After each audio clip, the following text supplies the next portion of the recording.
it actually gets into the complication of living out your philosophy versus what you hold to be true. Because it's like in this scenario, I could even hold to be true, like, Hmm. you should be able to separate art from the artist. I can't all the time. We're busting philosophy out of the old stuffy lecture hall and setting it loose on the world of creativity. Join us as we explore the unwritten aesthetic.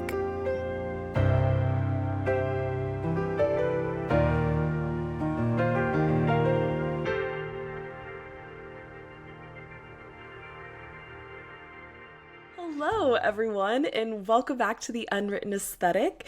Lauren, as always, so lovely to see you, and I'm excited Likewise. to hop in and Me be too. be chatting today. Same here. Sorry. I never know. No, it's always You're so good at, like, I feel like you're good at forgetting that it's like, I mean, it's always weird when you first click record because it's like, oh, people are watching now, even though even though they're no not. one is. Yeah. Yeah, And so you just, that's I think true. after doing it for so long, and even before I did podcasts, I was acting. And so I just got That's used true, to yeah. seeing my face and hearing my voice and being recorded so much that it's like, hey, you just gotta try and be normal as That's possible. I do that every day. I just try and be normal. But yeah, I'm excited to talk about this. I think for listeners, we're going to do some kind of just, I guess it's more general topics Hmm. around like the philosophy of art in general. And is it possible to separate art from an artist? And the philosophy behind that. Of course, it's a very debated topic, as well as does art imitate life? Does life imitate art? And all of these things that kind of go into discourse around creativity. So let's dive in. You said Absolutely. you felt like you had some things to say about stuff. So I guess I'll just toss it over to you. What are when you hear these topics, what are your Mhm. first kind of reactions? Because I would have to imagine, knowing you, knowing how thoughtful you are, and being an artist and a philosopher, you have some opinions about these things. I do, and yeah, when we were talking about what to discuss today, I said, "Oh yeah, the separating art from the artist is one that I feel like I over time have developed kind of an opinion about. I feel like it's a tricky one. And especially because for me, visual art is just another dimension of philosophy. And so, in this question of separating the art from the artist, is a different way of saying, like, can you separate the philosophy from the philosopher? Yeah, Which that one is even more tricky, I think. I But agree. to start with my opinion on visual art, I feel like and the same goes for music, actually. Music is a really good example of this. Um, so, my general opinion on whether you can separate the art from the artist is generally speaking, yes, if they're dead. No, if they're still alive and still profiting from me supporting them. Mm, Like, and here, music is a good example, I think. yeah, Because it's like Michael Jackson had some sketchy stuff, you know, yeah, in terms of like, you know, yeah, but he's yeah. dead. And so, I mean, I don't listen to Michael Jackson really, but like, if his song came on shuffle, I wouldn't be like, oh, I can't. That's just Yeah, my opinion. But versus someone like R. Kelly or right. like Diddy. Did he makes music? What does he do? Yes, yeah. He's a producer, and so that's even Like this they could adds profit from it if I'm right, supporting them. And so then it's like I could actively be contributing to like the fund of his lawyer to get him, you know. right. And Yeah, so then it's like if I'm actively supporting someone like financially or even just like, supporting them by yeah, consuming their media that they make or appreciating their art, and they're actually like a terrible person, then it's like you appreciating their art is like indirectly condoning what they've been doing. That's my current opinion on it. It's still open to change, and that's mostly like with visual art and music. I think that works. With philosophy, I think it gets a little bit more complicated, and in that case, you actually have to analyze the philosophical texts or interviews or whatever themselves, um, to see like, is this a worldview that reflects really problematic personal beliefs? Yeah. And obviously Heidegger is a perfect example of this because he was a member of the Nazi Party for a few years in like the 30s, I think, and like got a promotion at his university because of it. And so, that's complicated because it's like, okay, well, he had these other incentives. He left soon after, but he never publicly denounced it, Like Yeah. after he like left, he wasn't like, guys, wait, we need to think about Really this. bad. Yeah. And then after the war, he didn't really, I think there's one part in an essay where he compares the Holocaust to like global warming. So yeah, just like weirdness. And I think that's obviously bad. But at Right. the same time, as someone who's read Being in Time multiple times, I think the argument that it can be interpreted as like a National Socialist worldview is, I can't see it there, or like a fascist worldview, I can't really see Yeah. it there. But it's worth doing. And even if it's like, oh, I like this philosopher's ideas, you can't turn away from the ugly sides of their life and of their beliefs, Yeah. because it's important to kind of do that practice of saying like, can this be separated? And if it can, Right. we can work with those ideas. And if it can't, then that also needs to be called out. That's my Yeah. stance on it, I think.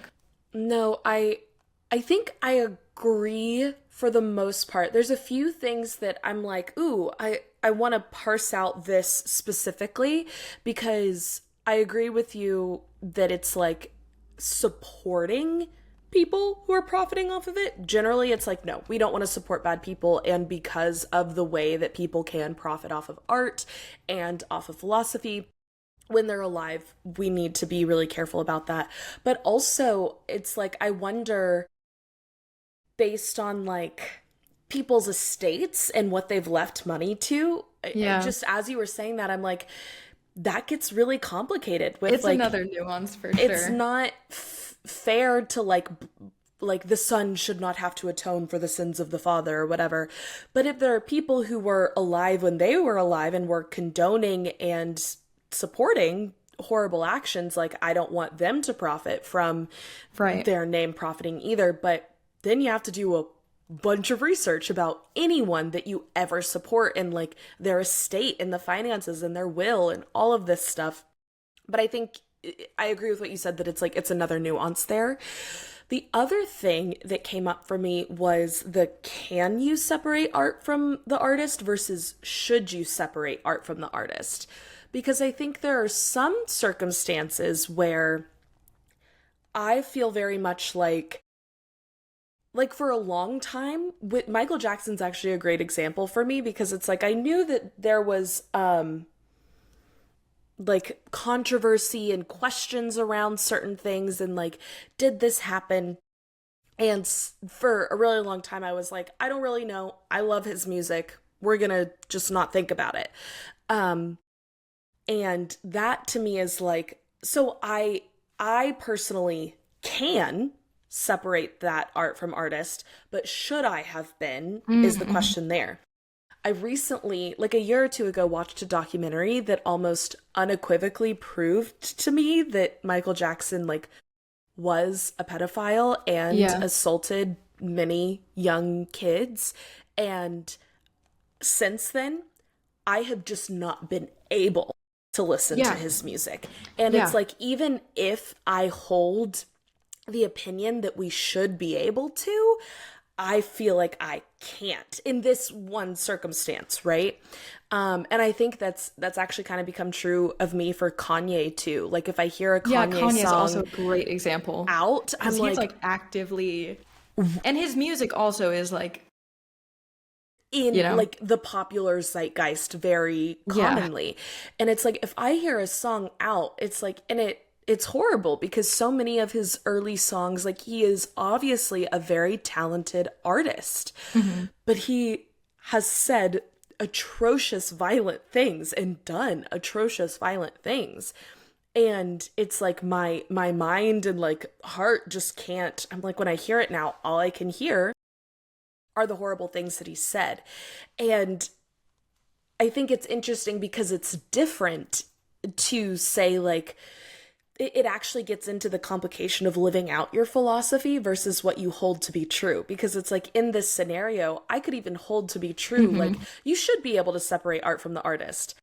I can't all the time, you know? And that still be like, and you still get to make that choice, you know, if you want to live that out or not. But there is, I think it gets important for people who do philosophy, especially how we do philosophy and the way we are arguing that people should do philosophy, that it should be lived, it should be practiced. And I think that's part of why this question gets so complicated is because there are very direct consequences for all of us, especially when it comes to music, but also like just going to a museum. It's like by paying for a ticket at a museum that has like a piece of art from someone who was a bad person, let's say. Like at what point, where do you draw that line that the hmm separation must happen? And then also, where do we not want to like support versus critique, right? Because also, in order to like, I could so see an argument where someone is like, let's take a look at the course of Kanye's music and see if we can analyze like his yeah, psychology that through would the be art cool. he's created. I'd read that. And I'd read that paper. If someone wrote a right? paper about that. Yeah, it's like that would actually be really interesting. And is there something we can learn from his art that we can, as a society, take a lesson from that is like, okay, we need to do XYZ better, or we need to put these protections in place for art that's being created for people who get famous. Like how do you detect like mental health through someone's art, you know, like all sorts of stuff. That it's like I think that that's a worthwhile project as well, but because he's alive, then you get that wrinkle in it too. Yeah. I have a couple points about Yeah. what you just said. First of all, I totally agree with your point that, like, even if an artist is dead, there's the issue of, like, the family estate, you know? Like, I don't know the ins and outs of it, but I'm thinking of, Yeah. like, Picasso, terrible person, like, like, a super abusive monster, from what I know.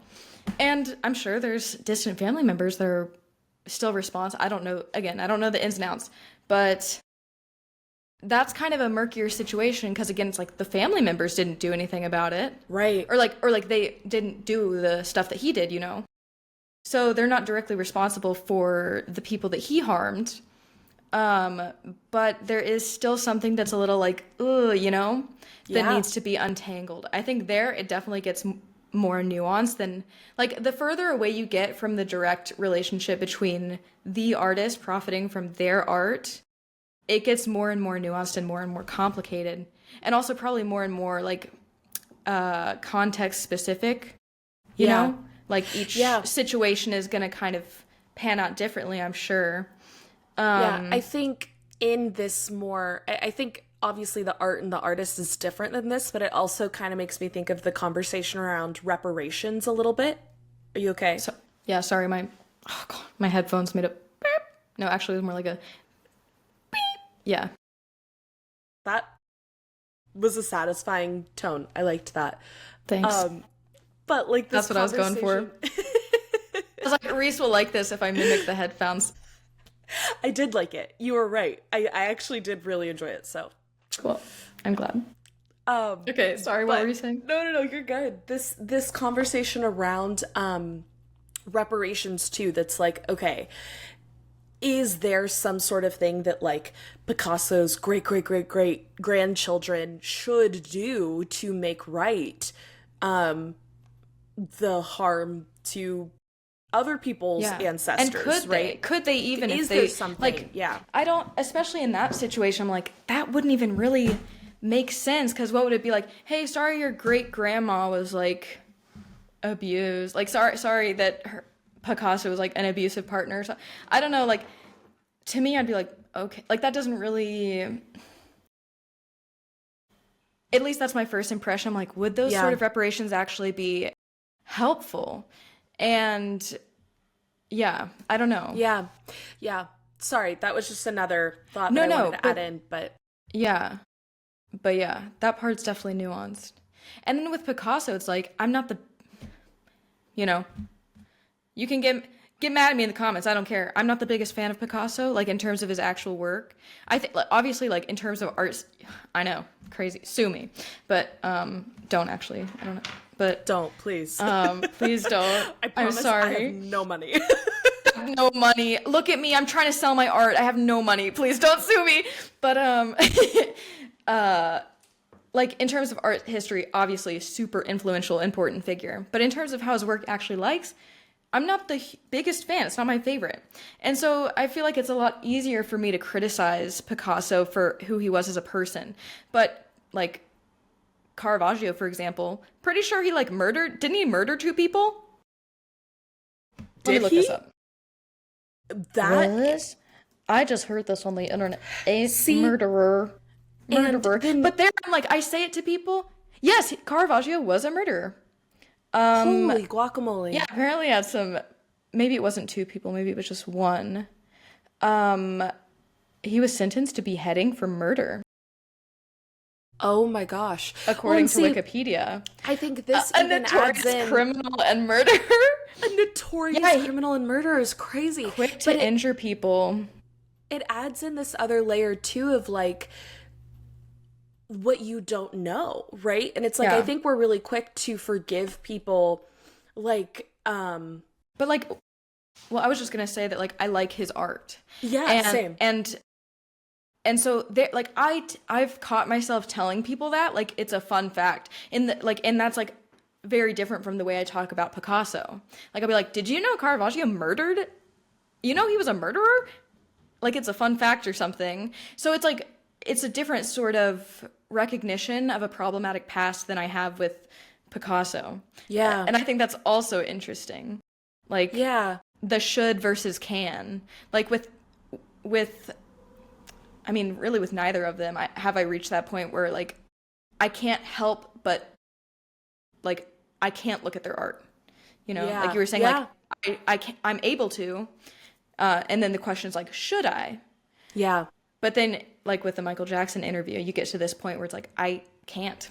I just can't. Yeah. Yeah. And it is And maybe that interesting. point is different for everyone. Yeah, I think so because I think it is like emotional to some extent, right? It's like what does that conjure up in you? And I think also like how much you relate or feel connected to certain artists. I think it can also create this feeling of like betrayal almost in a weird parasocial way. Yeah, At yeah. least that's kind of what I felt with Michael Jackson because I grew up loving his Yeah. music. Yeah, Like me too. My I mom was obsessed. yeah, and it's like it was always on the radio and you hear it and it's fun and like you dance to it and then hearing this and knowing how it's like, oh yeah, you hear about it, but it's like that was the first celebrity that passed away that it was like, oh, Yeah. this is a celebrity passing away because I think we were what like 8 maybe Oh, when you he mean like in died? terms, yeah, yeah.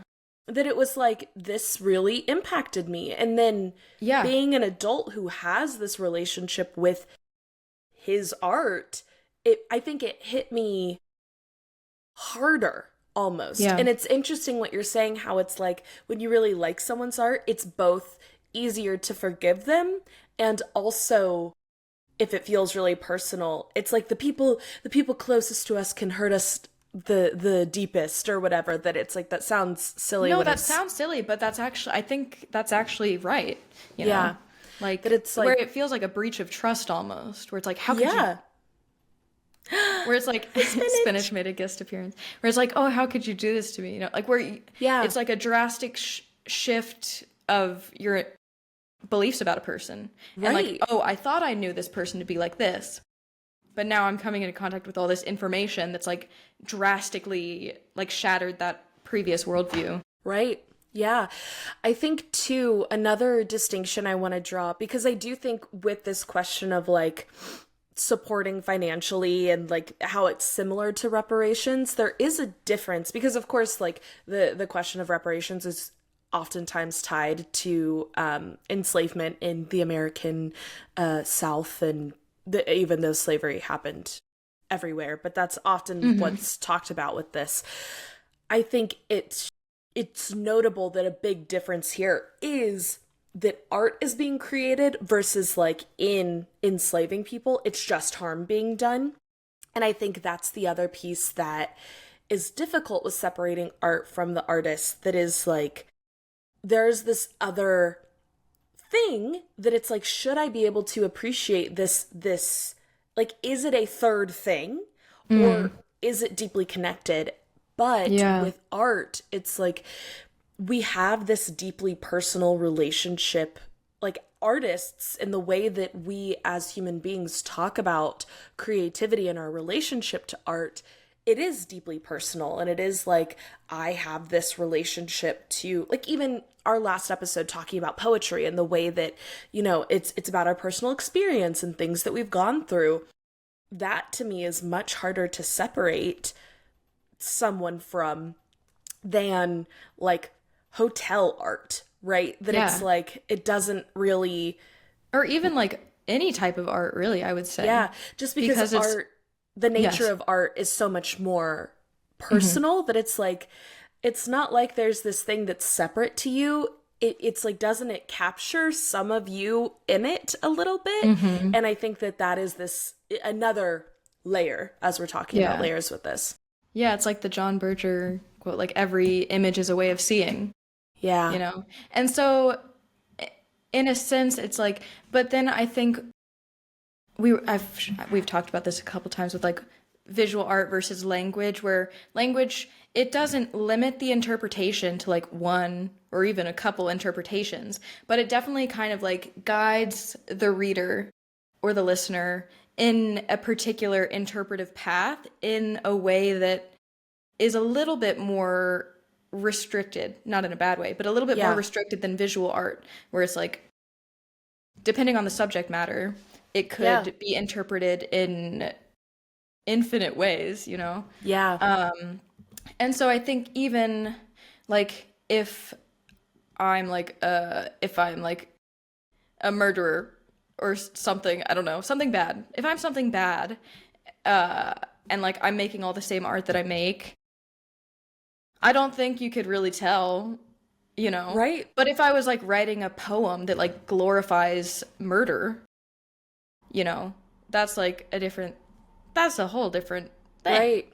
But then But I suppose take like the Caravaggio example, a lot of his art is violent. And it's like, that's true. does Oh, that that's do true. something different? And yet that is something that a lot of people like about his art. Like, and I think human beings have this morbid curiosity. Like there's a reason why horror movies do so well. Yeah, Because and there like true is crime podcasts and stuff. exactly. Like there is Yeah. this thing that we have towards it. And I think too, when you consider like Renaissance era art and like classical art, you Hmm. think of it in a very like kind of stuffy They're like traditionalist distinguished way. and like very Yeah. pretty, and yeah, it was a And to big see that change. in this grotesque way, I think is really interesting. And that's why so many people are drawn to it. But it's like, is that also why we should be skeptical of it? Where he was like painting, he was like, I want to fucking kill this guy. It's like, oh man, he cut me off he stepped on my toe the other day. I'm gonna. No, but I was thinking like, what's that painting that we saw at the Uffizi of, and I was like, it's all right. And then you were like, well, actually, like it's a little boy and the artist got him drunk. What, who did that? Do you remember? Is Was that that a Caravaggio? I Caravaggio? think it is a Caravaggio I was thinking it because I was, think but it's Bacchus. Let me let me look it up. see.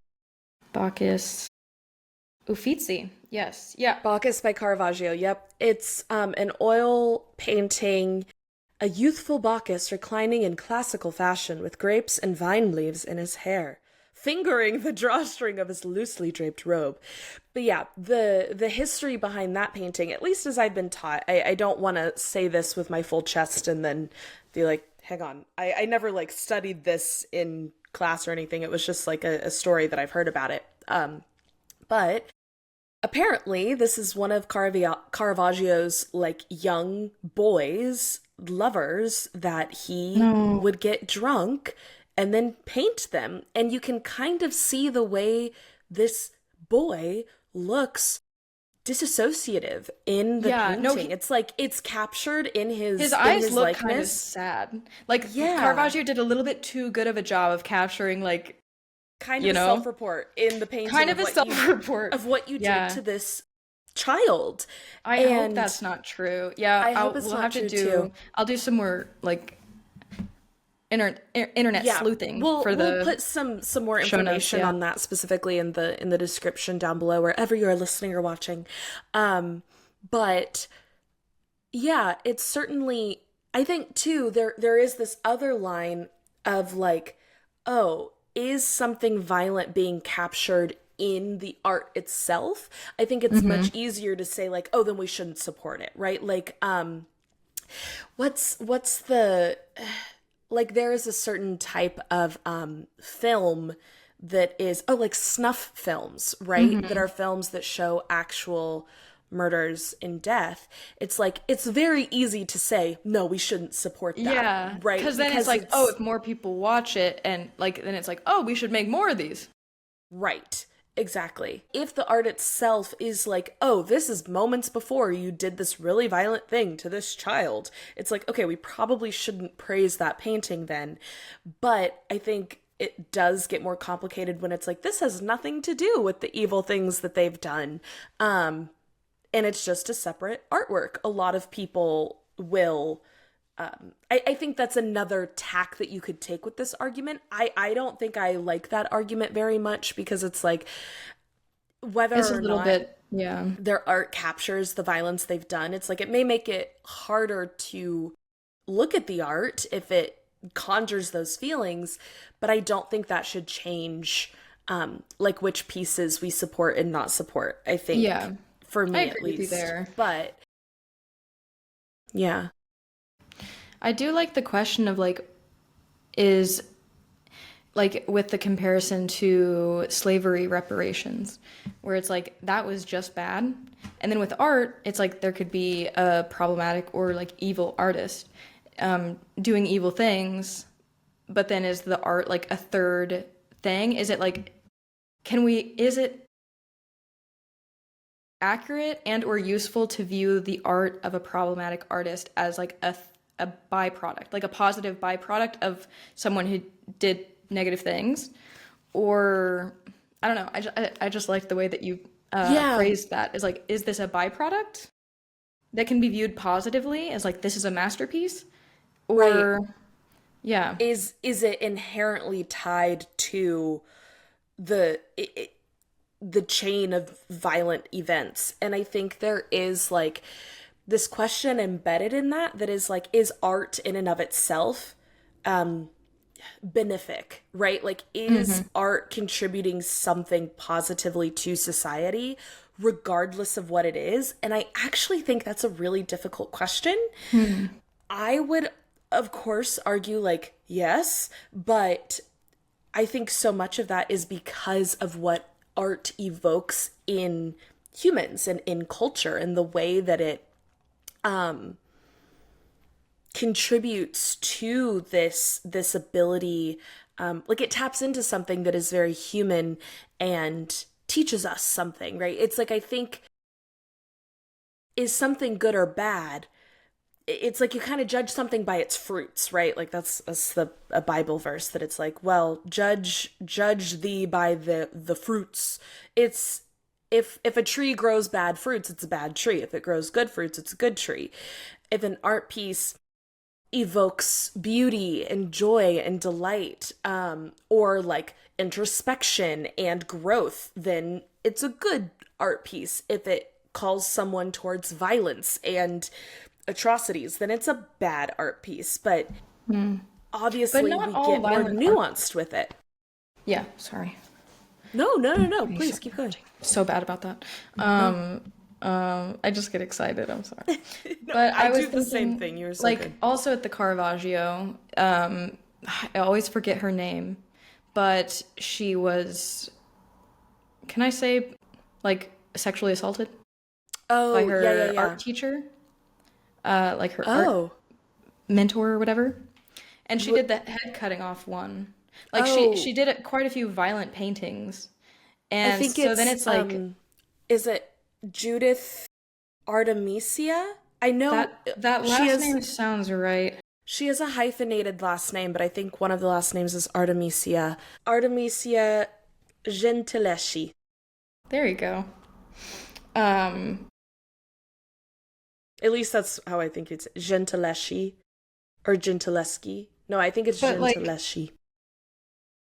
I feel like well, maybe that's kind of different because that's someone who like experienced violence and is kind of like,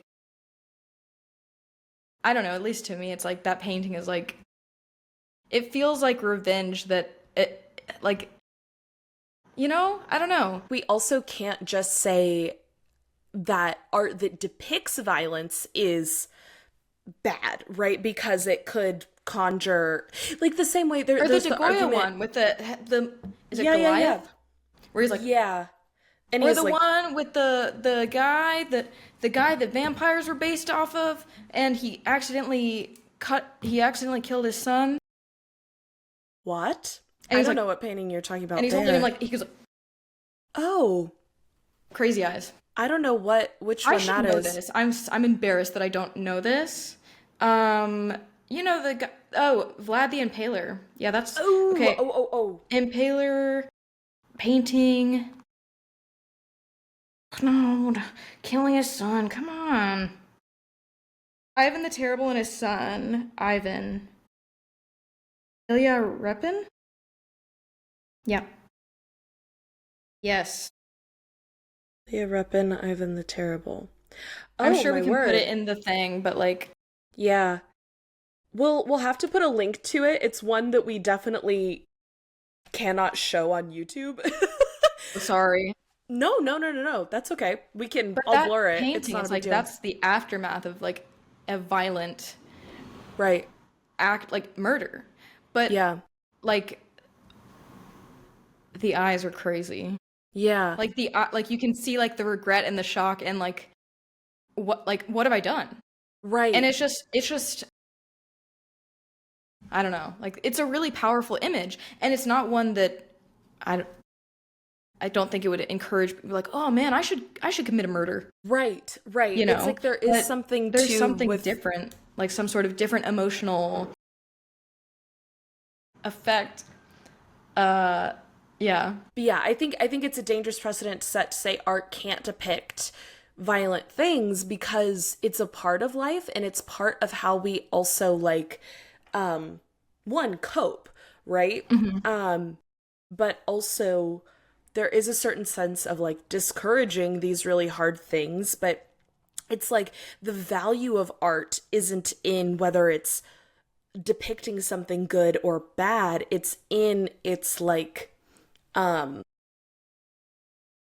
it's like the value isn't in value, I guess is what I'm kind of trying to say about art, if that makes Like the sense. At value least isn't in like the depicted value, maybe? right, that it's like even though the Artemisia Gentileschi painting is like a bad picture because it's showing a beheading, I think most people would argue like ethically because it is revenge of a sexual assault that it's like actually communicating something empowering and interesting and a necessary conversation, and that value is good. It's adding to something beneficial for society. Like the value that something adds in terms of art is separate from like just looking at it. Like even if something evokes a negative feeling doesn't mean that it's a bad work of art and that it doesn't contribute something positively to society. And but there's another spectrum there, right? And I think another thing that occurred to me, I don't know if this is something we want to get into or not, but is even like people who are continuing to make art after their actions or their character has already come under fire. Because I think a lot of times too, what we see is like retroactively decrying someone as a bad person and then having these conversations that it's like they may not, like Picasso I think is a great example. Like there was no like, his art wasn't even really famous when he passed away until after he died, I want to say. Maybe I'm wrong about that. I think he sold some pottery. Okay. But he wasn't like this huge, definitely not as huge as he is now, artist like he is now. And now we're having this conversation around like his ethics and morality. And so it's not like he's producing any new pieces. I want to say he was pretty popular at his time. Okay. I'm not sure, but like I want to give him a little bit of credit. Yeah. But not as popular as he is today, I would say. Right. Like obviously that's escalated, but I don't think he was I don't think he was like a Van Gogh character where it was like selling like what, I don't know, not, you know what I mean. Yeah.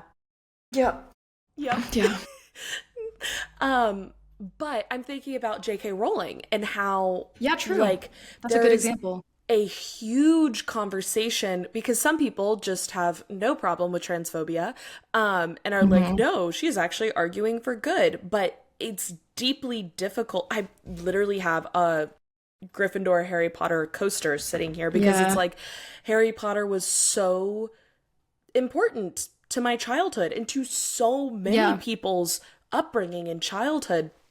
And for her now to be someone who is doing great violence and well, she has a huge platform still. Is she still writing books? Really? She's still writing books, and they're remaking Harry Potter in a TV series. What? They need to stop with all the remakes. We have too many already. We need new stuff. Come on, guys. New things. But it's like also she is going to profit for sure an insane amount, and tons of people will watch it because it is such an integral part of so many people's childhoods that it's like the nostalgia of it. It was like, they're making, even if you want to hate on it, you're gonna be like, surely this can't be as good as the movies or books. Let me watch it. Even people who are like, I hate J.K. Rowling, she's a transphobe, she does horrible things, says horrible things, fights for horrible things, still gonna watch the TV series. It's like there is a disconnect there that there's a cognitive dissonance there for sure. Is problematic. And I actually saw someone make a video about it, and they were arguing like you need to completely cut like emotional ties with the Harry Potter franchise as much as you can, because any sort of like emotional connection that you have is indirectly still supporting J.K. Rowling based on this like chain of events. And I thought it was a compelling argument. I don't know if I fully see like do I need to throw away this coaster? Like to me there gets into like more complicated things, and yet I could argue that I should, because if I don't stand for transphobia and like all of the things that she's saying that are like, deeply it's weird to be like I stand for that, like, but I guess she kind of, in a way, she kind of does. Like her platform is very much like she is not shy about her hatred, and it's really upsetting. But it's like, even in my own private quarters, to be like reflecting on work that she's created, is that still like of course, the like spiritual part of me is like, is there some sort of energetic exchange that I am still entering Yeah, into with her work that is problematic? sure. But even in a more like, let's remove the energy of it all and just get into practicalities, like, is surrounding myself with anything Harry Potter related still making me psychologically tied to this franchise in a way that is going to mean that like I talk about Harry Potter with someone and that indirectly like furthers her um impact in a problematic Yeah. way. Yeah, okay, I'm gonna bring up kind of like a random example, but I was thinking about this just what? I was thinking about this morning. Because most of the clothes I buy are secondhand. And like I was thinking, okay, what if, because most of them it's like there's no label, it doesn't show where it came from. And Yeah. I was like, what if I accidentally buy something that was from like a really harmful fast fashion brand like Shein? And I was thinking about it and I was like, well, I don't want to wear something from there. Um, but then I was kind of thinking about it in a little bit. I was like, if I'm giving it a second life, giving a piece of clothing a second life that in the majority of cases people are just wearing once and then throwing away. Sorry, I know that's going to make editing not fun for you. No. In terms of me, like lights, no lights, windows open, windows closed. I'm so sorry. No, don't worry about it. But like so yeah, at first I was like, well, I wouldn't want to wear something from Shein even if I was buying it secondhand. But then I was like, okay, if I am giving a piece of clothing or accessory or whatever a second life that it probably otherwise wouldn't have, because from what I've seen, most people, it's like you wear it once and then you donate it to a thrift store or you just throw it away. Like there's so many clothes that end up in landfills. Like I heard like once a second a dump truck. I don't know about that. I shouldn't just say stuff I've heard on the internet, but I'm lot of pretty clothes. sure A lot. besides the meat industry and They're the obviously second like biggest polluter of fossil water. fuels and gas. Like the textile Yes. industry is the second biggest polluter of water. Fashion is horrible Like on the overconsumption of environment. clothing is like way, way worse for the environment than people realize. And like despite the fact that we have that information, we have those statistics, there's still people out here who don't want to rewear outfits because they already have a photo of it, of themselves in it on their Instagram or whatever. Yeah. It's pretty wild to me. But anyways, I was like, on the one hand, I'd be giving like a fast fashion article of clothing a second life. And if I didn't, it'd probably end up in the landfill. But then on the other hand, it's like if I'm wearing something that's recognizably from a brand like Shein, that's like just polluting the environment constantly. Yeah. And people recognize that, that's kind of condoning that sort of thing. So I feel like that's a little bit complicated. Or like with the Harry Potter example, it's like you have a coaster. Probably nobody's gonna really see the coaster. But then like, I don't know, I don't want to say it's like a public-private sort of distinction because that feels not quite right to me. But in terms of like having a coaster at home versus wearing like one of the like Harry Potter house scarves that people wear, you know, like out and about, but I don't like that. Because then it's like, if you like it, don't let people know that, like that feels...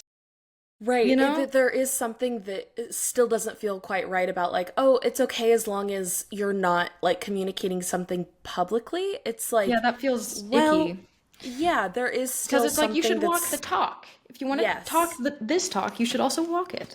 right. And the negativity of it isn't just in communicating your views externally. I think there is something in like honestly, like every time I see the coaster now, I'm kind of like, transphobia in the world. And then and then I like get to work and it's like, now that I'm talking about this, like in thinking through it as I'm talking about it, I'm like, is that subconsciously normalizing and desensitizing me to transphobia in seeing this coaster?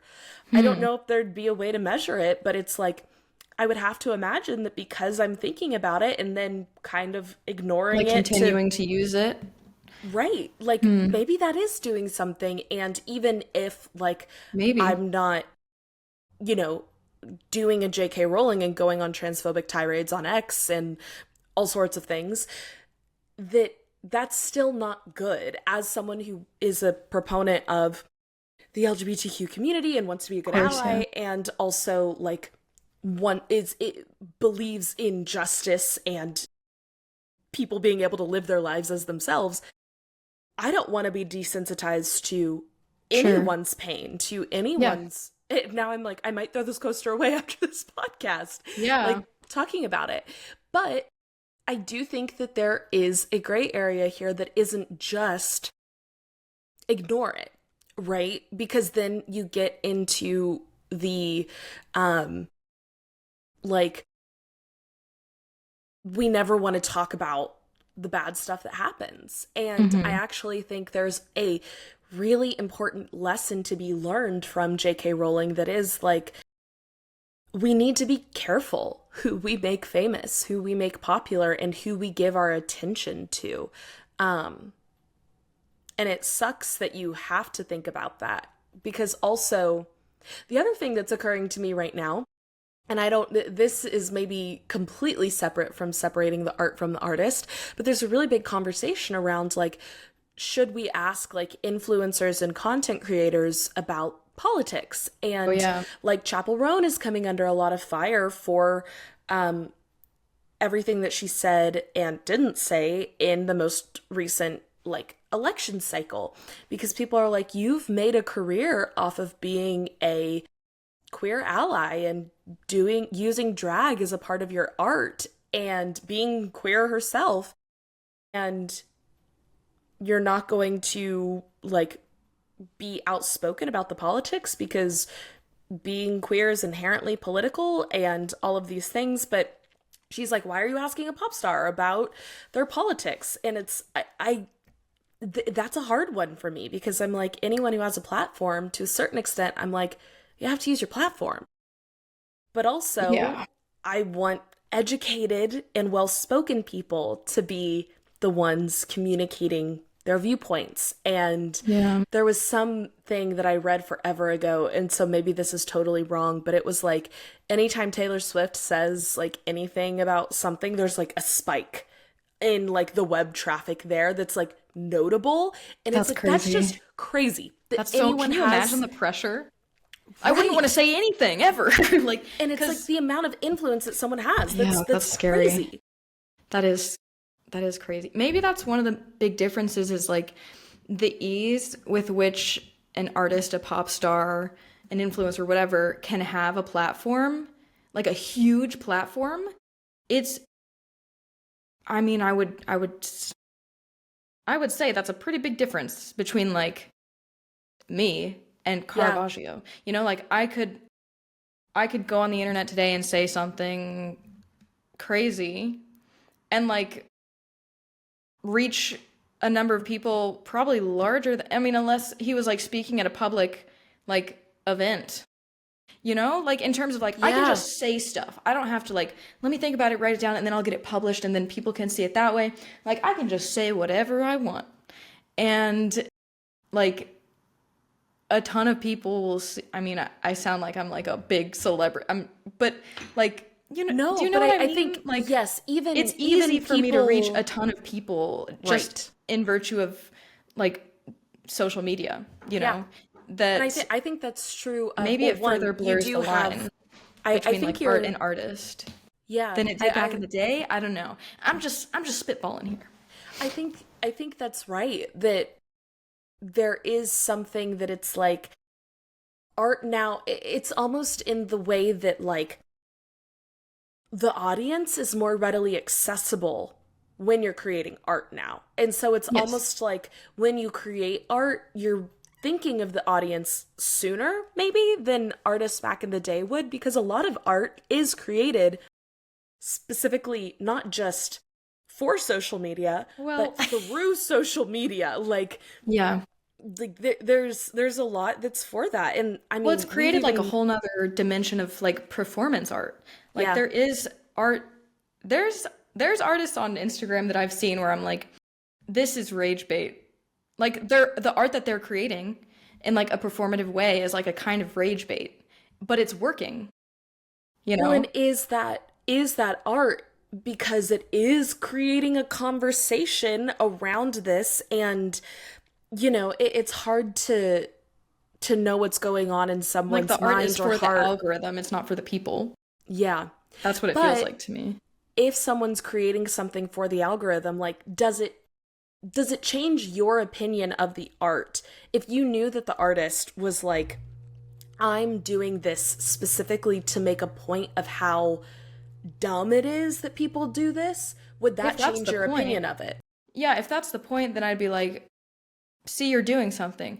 But then if it's just like, oh, if I do this, then people will accuse me of like, oh, I'll have people in my comments saying like, my 3-year-old could do that, blah, blah, blah. And that will, boost the engagement. And then, maybe I'll get more people to buy my art prints or like something like that. Yeah. That to me is like, you're a business person, Yeah. but I don't know. I I have like this very like sort of like mystical, like philosophical idea of what art is. And like in a sense, I do believe anything can be art, but it's the same reason why I'm not currently scared of like AI art. Because no Yeah. matter how good AI art gets, it's not going to change the fact that I feel compelled to paint. That's not going to change that because one of the reasons I feel compelled to paint is because this life is inherently meaningless in terms of like capital M meaning. I have to make it on my own. And that's just a source of a constant existential crisis, sometimes in the background, sometimes in the foreground of my lived experience. But that's why I paint. It's like, it's a form of grappling with this reality, this human drive or compulsion really to find meaning and create meaning in the world. Yeah. And even if AI gets to a point where it can do that, uh, that doesn't change that fact for me. Like art at the end of the day is something that when it all comes down to it, it's meaningless, you know? But that's the meaning in it because it's like I Yeah. have to. What else am I going to do? Yeah. Yeah. No, I don't know where that came from. I kind of forgot what we were talking about. I think, Right, the people on the internet doing like oh, yeah, yeah, rage yeah. bait stuff. Yeah, because I agree. And to a certain extent, it's like there is art out there that AI can replicate. It's like if people are just doing this kind of rage bait, quote unquote, meaningless art because they're not making meaning with it, it's like, well, theoretically, AI could replicate that. But I completely agree with what you're saying in that it's like, I am not afraid of, because there's the conversation around like, will AI become conscious? And it's like, what is this definition of what a human being is? And I'm like, there is something so intrinsic to being a human being and being aware of your awareness, being conscious of your consciousness, that I just, and you just use the word mystical, and it's like, I know that when I start talking about this, it gets into a little bit of like my faith system and my belief system around like the nature of reality. But it's like I just don't think that there is like a way that you can artificially create the human experience, and it's like, if there was some way that you could do that with AI, it would no longer be AI to me. It would be a human. And it would be different. And I think that there will always be a difference between a human being creating art and AI creating art, in that way that it's like you are tapping into something different, something beyond, some essence of like essence itself that is incommunicable outside of the process of artistic expression in and of itself, of philosophy in and of itself. That it's like, I don't think AI could even begin to understand like what we're saying right now. You know, it's But like it could how probably mimic, like it if could we put mimic all it. of our podcast episodes into like an AI model and said like create an episode in like the style, tone, and similar subject matter as episodes blank through blank of the Unwritten Yeah. Aesthetic, it could probably do it. And we could even listen to it and be like, oh shit, that's kind of, oh yeah, hey, that's a good point. Maybe because we're just listening to our own ideas spit back at us and we're like, Right. I like the sound of that. Like, But they sound smart. damn that, hey, we should write that down. We should make an episode about that, you know? But like I do think it could get to a point where it's like maybe AI art could create some artistic piece that causes a sort of introspection that like a non-AI art piece would create, but I don't think it'll create like this crisis where like nobody's buying real art, no human is creating real art or buying real art. Right. Because like there's still people who like they only buy originals. They don't want to buy art prints. Yeah. Like there are art collectors, many, probably most, that like only want to buy originals. Yeah. So I think at least currently there's still like this pretty widespread appreciation for like this is the only piece of art like this. Yeah. But I did have a funny thought the other day. I was listening to an Ella Fitzgerald song, and she said, I don't remember which song it was, but the lyric went like "Star Spangled Rainbow," and in my head I was like, that's weird because the only time I've ever heard the phrase "Star Spangled" is in the Star Spangled Banner. There you go. And so I'm like, damn, humans kind of are just large language models at the end of the day, because like that was so like, wait a minute, Star Spangled Rainbow, what the fuck is this? you know? It's only the banner. Only the banner can be Star Spangled. Only the banner's Star Spangled. Banner, comma, Star Spangled. Yeah, that's, you know, but like in my head, like my brain was filling in the blanks. It's like the only thing that would come after Star Spangled is banner. You know what's so funny about that too? This is something I've noticed about myself. This is such a tangent, but I'm really good at predicting lyrics in songs and learning the lyrics of songs really quickly. And I think part of it is just because like I have a really good memory and like growing up needing to learn scripts super quickly. Sure, yeah. I'm just really good at memorizing words really quickly. But like if a friend puts on a song, and I think part of it is just because like I like singing along to songs, but don't we all? Well, no, like not all halfway through the song, I'll pretty much be able to sing along to it. Yeah. Even though I don't know the words that are coming. And it's like 9 times out of 10, I can kind of guess what's coming next. Yeah. And it's like, that's not indicative weird. of any talent that I have. That's indicative of the similarity of lyrics, of language, which is interesting and just something that you're especially making. if it's like a rhyming sort of song. I'm like, yeah, exactly. It's like it narrows down the scope of what it could be enough that it's like, what's logical here?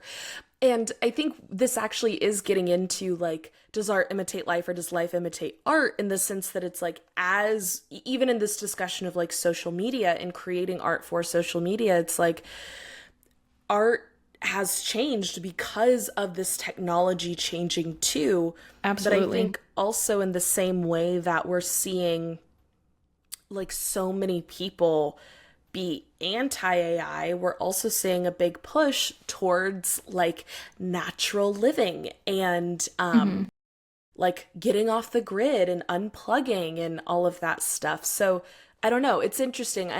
In terms of like, does life imitate art, or does art imitate life? I've always kind of been of the mind that it's the conversation between the two, and like in the tension between the two that really is what's going on, and then it becomes chicken or the egg. But it's interesting to see the way that like our reality changes, and we can see that in the art that's created too, even if we don't like the way our reality is changing. Sure. And we don't like the way that art is changing, it is happening. And also we can like the way it changes sometimes too. It's like you can like certain parts of it and dislike other parts of it. But yeah, I don't know. What do you think? I agree that it's sort of like a back and forth. To the extent that I feel like describing it as art imitating life or life imitating art is no longer the best word for it. Like I feel like art is like a dialogue with life, you know? Like even That in probably that wouldn't be phrase, art if life wasn't the way that it is. Like if the human yeah, experience wasn't the way that it is. it's kind of a false dichotomy. I would say so, yeah. Um, but yes, that could just be because like art is something that's so intertwined with life for me that I can't really separate them. Um, Yeah. but I guess it would, if I had to pick one, I would say art imitates life. Well, I guess then it would be sort of like a chronological thing, you know? Because if art imitates life and then people see art and then it's kind of, I don't know. But Yeah. art is like a response to life in a way. Like I'm living my life and art is not just a way to like imitate my life, but also to kind of grapple with it and understand it better, you know? Yeah. Like it's sort of a way of externalizing my own experience, not only for other people to see and interpret, but also for myself to like see. Like I painted this original door, and obviously I keep painting doors, but one of like I wanted to paint that door again, like that specific door, which was of my apartment in Hanover, like from a year ago. But this one's in the daytime. But there were like parts of my life in that time when I was like, it felt like unfinished business almost. Mm. And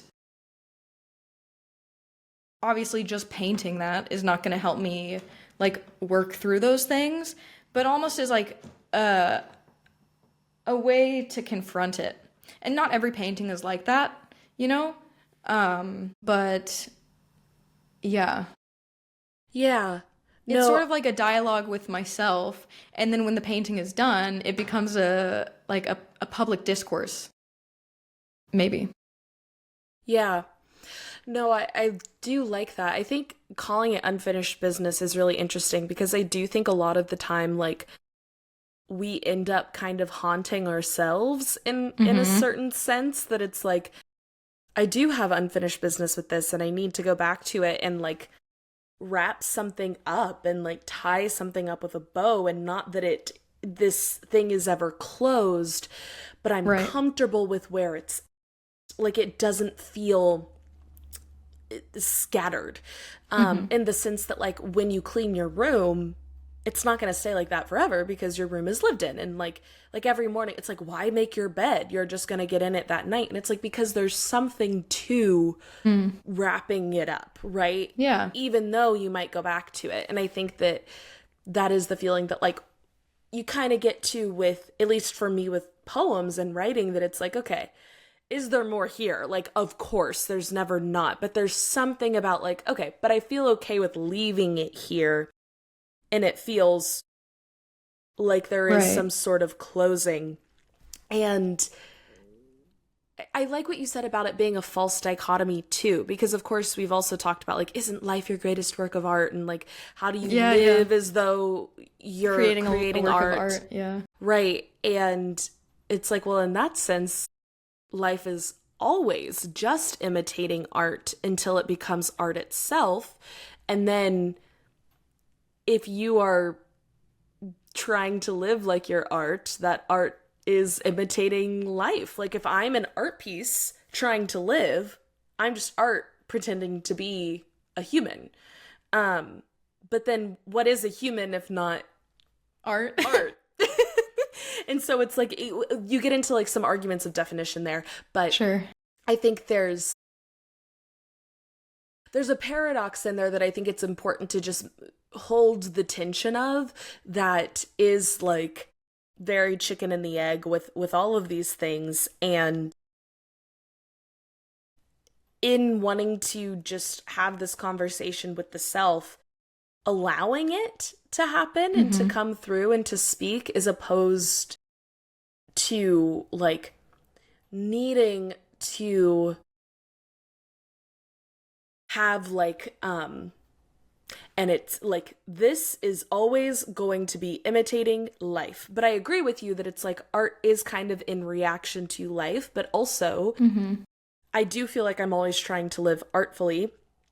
I'm saying the same thing again and again. I guess what I'm trying to say is we should remain in conversation with the question as opposed to like trying to close it out, maybe. Yeah. And Or I feel like finish it. right. And I feel like abstract art is a good I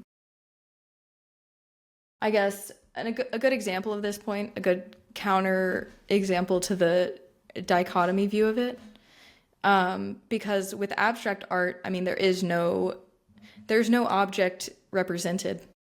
Yeah. So if you want to say that abstract art imitates life, then there has to be something else that it's imitating other than just like the appearance of things. Like there, I feel like it becomes more obvious that it's like, oh, okay, well, if all art is imitating life, then it can't merely be that it's imitating it in terms of like, let me depict this. Let me mimic the appearance of this. Yeah. But as a sort of response to it. Right. Yeah. Yeah. I don't know. Like, you're not just visually depicting it, but I think like it's interesting because it can be like, how do you define imitation then? That's what I was thinking just then, because I was like, imitation could be interpreted as like, in a sense, I'm very comfortable with saying that art imitates life in the sense of like the act of creation, you know, of making something out of nothing, which all art is. Right. I mean, you got to start with the materials, so it's not nothing, but, you know. Right. Like, creating a way of seeing that wasn't before, or wasn't visible to others before. But yeah, what were you thinking in terms of like, well, it's in terms of, like, it depends on how you interpret or understand the word imitate. Because there are some days where it's like, like what's going on in here is so much more like an abstract piece of art than a representational piece of art, right? I love that. And it's like, and in here, you know, it's like, so in that way, it's like, well, if I did want to try and put something into like a visual representation or imitation of my thoughts, I think I probably would paint something abstract. And so in that way, it's like it can be imitative in a certain sense. Yeah, true. But also, I like what you said about it being a response to. And it's like imitation isn't necessarily a response. Well, I guess imitation is a response, but I don't think a response is an imitation. And so it's like, well, if I have this experience and then I'm going to respond to it by creating something artful, that doesn't necessarily mean I'm trying to recreate that feeling.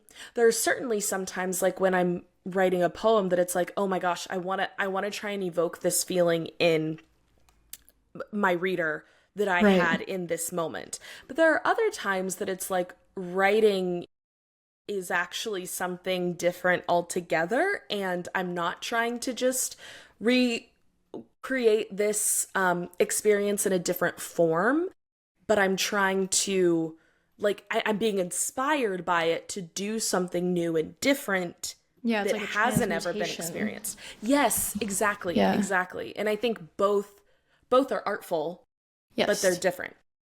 I agree. Yeah. Yeah. I think that's a good place to wrap up our conversation. Final arts on separating art from the artist. Do you feel like final arts on separating? Did I say final arts? Oh my gosh. I think so. Thoughts just art. Final arts on arting the art from the artist. Yeah. What is art if not art? And I've always said that. I've always said that. And I've stood by that. Always. And I stand by that. Yeah. Artists go art in the art. Artists go art in the art. Go art off in the comments.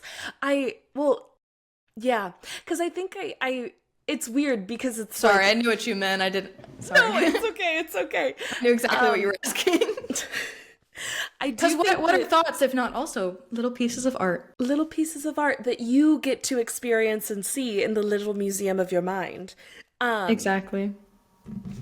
Yeah. The little, yeah. I think, I don't know. With separating the art from the artist, I always want a clean cut answer, and I just don't think there is one. And I think something you Yeah. said earlier on in the conversation that was like, if we talk about like reparations with this art question too, you were like, and it's gonna be slightly different for everything. And it's like, yeah, that's kind of the Unfortunately, case. it is, yeah. Unfortunately, I do think that's true. And I think that's probably true of different artists as well. That like, Yeah, different artists, depending, different mediums also, like music Yeah. versus visual, philosophy. right? Depending on the type of art, depending on the level of atrocity or violence that the artist has done. Because it's like, someone could just be really annoying. Yeah. And you not want to look at their art. But it's like, have they ever like hurt someone? No. Right. But They like just bother also me. they just bother me, and it's like, Yeah. but it's still hard to separate you from the thing you've created. Yeah, it's like in school, if there's someone that just drives you nuts anytime they say anything in class, it's like, God, I hate what you just Even said. though- It's like, you don't really hate what they just said. It's just that you don't like them. Exactly. And it's like, that can happen, and that's not entirely fair. Or But like how a even then- teacher in school can like ruin a subject for you. Like I had a bad Totally. math teacher, and like it was pretty hard to like math after that. Yeah. Yeah. So And so I think, unfortunately, it is complex and nuanced. damn it. Damn it! I just want things to be black and white and clean cut and clear. No, I don't. Well, 'Cause then why life can't there- wouldn't be interesting. Why can't these philosophical questions have a single answer? Me has built my life off of the gray area. Damn it! Yeah. Oh man, I wanted a solid answer that I could live by for the rest of my life and never question again. Well, Lauren, thank you for your Reese, thoughts. Thank you for your thoughts. conversation. This is wonderful. Yeah, as always. And thank you, dear listener, for being a part of our art, for listening to our little pieces of art that we trade back and forth here. And let us know what you think in the comments. Can you separate art from the artist? And do you Or if have there was any... like an example that you experienced of like an artist, musician, whatever that you really liked, and then you found out something you were like, or were you able to kind of be like, I can still kind of appreciate it. I'd be Yeah, really what's your curious, response been? like, with Michael Jackson, J.K. Yeah. Rowling specifically, because, like, those are two for me that are just, Kanye like... also. Kanye also, yeah. Like but- current examples. Yeah. Yeah. Anyone I'm else curious. that we didn't touch on? And also, this is separate from just this episode, but I'd also be curious if any artists have listened to this, how this has either changed the way you think about your art or your relationship to art, or if anything that we talk about, like, I don't know, impacts your artistic expression. I would really love to know about that too. So Yeah. I'm curious as well. I Go hope off in that the people comments. will. I actually, I mean, we say that jokingly, but I do hope know. people go off in the comments because, like, these are questions that, like, at least with me, I'm sure you can agree. Like, my opinion's never really set on these things. Yeah. Like, otherwise, I wouldn't love philosophy so much, Yeah. So I am really curious to hear. Yeah. And also learn from people in the comments. Totally. Yeah. So go off in Yeah. the comments. Go off in the comments. Truly, actually. Actually, And go off. Yeah. No. No, Go actually. off in the comments. Like, actually. Like, actually. Yeah. Just if you want to. Well, You have hello. to. Yeah. You must. Hello. Goodbye. Thank you. Thank you. And- And it's Monday. It's Monday. And you're welcome. You're welcome. The Unwritten Aesthetic is a bi-weekly podcast from the Cohere Collective that features philosophical artist or artistic philosopher Lauren Bush and question asker and meaning maker Reese Brown. Please subscribe to The Unwritten Aesthetic wherever you may be listening, and if you enjoyed the episode, consider leaving us a like, a 5-star rating, and or a review. And sharing the episode is a really wonderful way to kickstart meaningful conversations in your own life. If you want to stay up to date on all things The Unwritten Aesthetic, you can follow the Cohere Collective on any social media platform at the Cohere Collective, and check out our other content and offerings at thecoherecollective.com. To explore Lauren's work, head to laurenbushpaints.com and follow her on Instagram and YouTube at laurenbushpaints. If you're interested in working with Reese to find and pursue your purpose, head to thecoherecollective.com to explore life coaching options. A huge thank you to Jack Corbett for the Unwritten Aesthetics music, and thank you all for being here today and exploring the Unwritten Aesthetic with us. As always, we hope you feel like you are living more coherently. Until next time, love.